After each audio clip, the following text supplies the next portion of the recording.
How to remove users from Windows 11. First is by going to your Start right here or press the Windows button on your keyboard. And then go ahead on Settings right here, or you may search for Settings right here.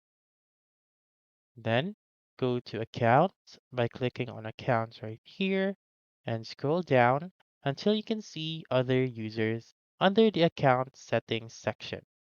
So click on Other Users, and then you may see all of the users that had been logged in into that computer or laptop.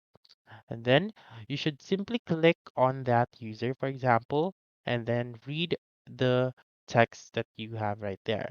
So you may be able to see the Remove Account button. So just simply hit on that one and then read all of the text that will appear and click on Remove once again.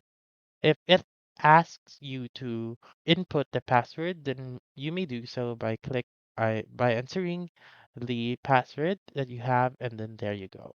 That's how you can remove users on Windows 11. So that's all for this video. Let me know in the comments section if this works out for you. For more helpful tutorials like this, please subscribe to our channel and don't forget to click that notification bell.